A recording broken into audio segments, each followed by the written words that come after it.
In language learning, it's always a good idea to know more than one way to say anything. In this video, we're going to look at 3 ways to tell someone to stop talking in 3 different situations.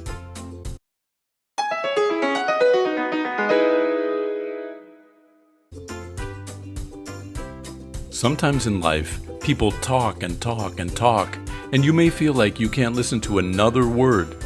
Well, at times like this, it's good to know how to tell someone to shut up without telling them to shut up. Give it a rest. When someone goes on and on about the same thing, whether they're talking to you or to somebody else in front of you, and you get to the point that you don't want to hear another word, you can simply say, give it a rest. You're literally saying, give your mouth a rest. I'm so tired of listening to this. It expresses frustration, especially if someone keeps harping on the same point or nagging you or someone else about the same thing, taking it too far with a joke or teasing. In other words, anything that's repetitive and annoying. For instance, in this clip, the man is a journalist and his mother-in-law obviously doesn't approve of his profession because she accuses him and all journalists of being low-life sensationalists. In other words, people with no morals who blow things out of proportion just to sell newspapers.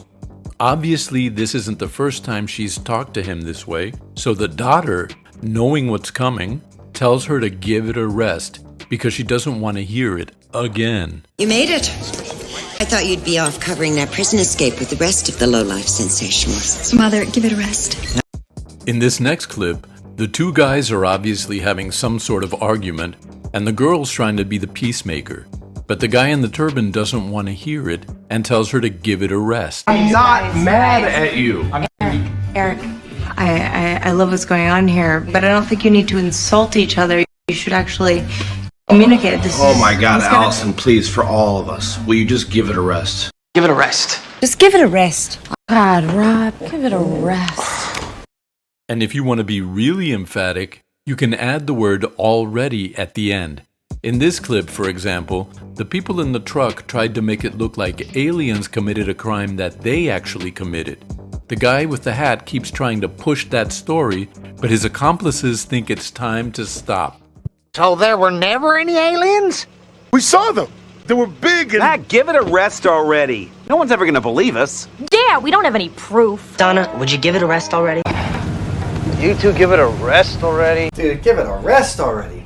Hey, give it a rest already. Will you give it a rest already? If you're enjoying this video, please give it a like. And I know what you're thinking, man, give it a rest already. But likes and comments are the currency of YouTube.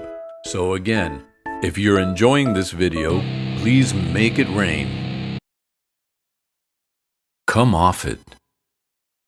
This phrase isn't so much used to make someone stop talking as it is to tell someone to stop being overly dramatic or self-pitying or acting innocent. For instance, in this clip, the blonde woman is told to come off it, meaning drop the act. Stop acting innocent as if nobody knows you're having an affair with the boss. In other words, you're not fooling anyone. You mean mistress? Never mind, she's just a little upset. Dorley, just come off it, for God's sake. The whole company knows you 2 are having an affair. And in this next clip, the little girl, Cindy, has apparently done something really bad, and her mother becomes overly emotional and dramatic, making excuses for her, to the point that the little girl can't listen to another word. I won't listen to another word.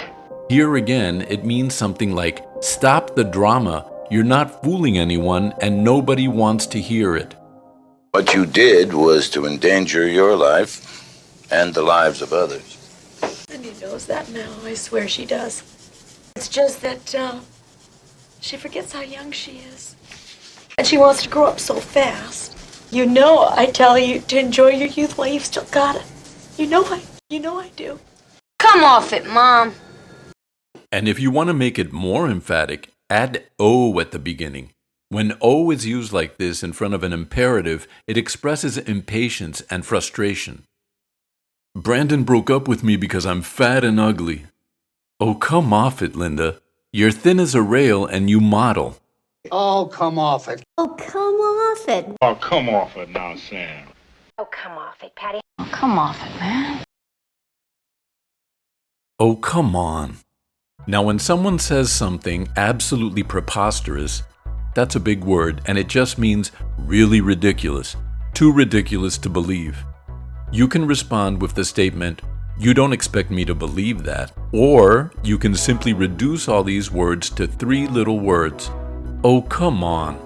But here again, intonation is critical, because as you know, come on can be used in different situations with different meanings. Here, the intonation is, oh, come on. Oh, come on. Oh, come on. What? Oh, come on. Oh, come on. Come on, Madeline. Oh, come on. Here's a little bonus. When you don't believe something, you can also say, I call bullshit. Let me explain. In sports, the umpire is the person who decides whether a play is good or bad, whether a ball is in or out, etc. In other words, he calls the play. In life, you can be like an umpire. When you hear something, you can decide that it's preposterous and call bullshit. I call bullshit. I call bullshit. I call bullshit. I call bullshit. I call bullshit. I think I'm gonna call bullshit on that, Glenn. You know, it's interesting, Dad, because I hear everything he's saying, and it almost sounds like a good pitch, but I call bullshit. You call bullshit on everything. And if you don't like using that word, you can just say, I call BS. I call BS on that. I've heard it all, and I call BS. Thank you as always for watching.